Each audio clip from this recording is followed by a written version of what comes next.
మంత్రివర్గ విస్తరణలో చోటు దక్కించుకున్న వాకిటి శ్రీహరి కాంగ్రెస్ తో సుదీర్ఘంగా ప్రయాణిస్తున్నారు. 1972 నవంబర్ 1న నారాయణపేట జిల్లాలో జన్మించారు వాకిటి శ్రీహరి. బీసీ సామాజిక వర్గానికి చెందిన శ్రీహరి డిగ్రీ పూర్తి చేశారు.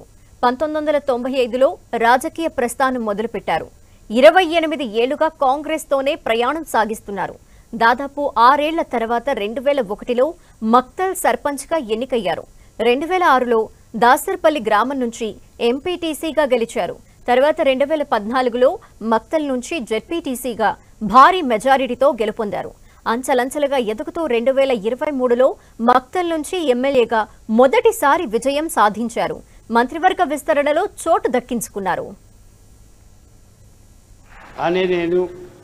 వాకిటి శ్రీహరి అనే నేను శాసనం ద్వారా నిర్మితమైన భారత రాజ్యాంగం పట్ల నిజమైన విశ్వాసం, విధేయతను చూపుతానని, భారతదేశ సార్వభౌమాధికారాన్ని, సమగ్రతను కాపాడుతానని, తెలంగాణ రాష్ట్ర మంత్రిగా నా కర్తవ్యాలని శ్రద్ధతో, అంతఃకరణ శుద్ధితో నిర్వహిస్తానని, భయం గాని, పక్షపాతం గాని, రాగద్వేషాలు గాని లేకుండా రాజ్యాంగాన్ని, శాసనాలను అనుసరించి ప్రజలందరికీ న్యాయం చేకూరుస్తానని దైవ సాక్షిగా మనస్ఫూర్తిగా ప్రమాణం చేస్తున్నాను అని నేను వాకిటి శ్రీహరి అని నేను తెలంగాణ రాష్ట్ర మంత్రిగా నా పరిశీలనకు వచ్చిన లేదా నాకు తెలియవచ్చిన ఏ విషయాన్ని నా కర్తవ్యాలను సక్రమంగా నిర్వహించేందుకు అవసరమైన మేరకు తప్ప ప్రత్యక్షంగా గాని పరోక్షంగా గాని ఏ వ్యక్తికి లేదా వ్యక్తులకు తెలియపరచనని లేదా వెల్లడించనని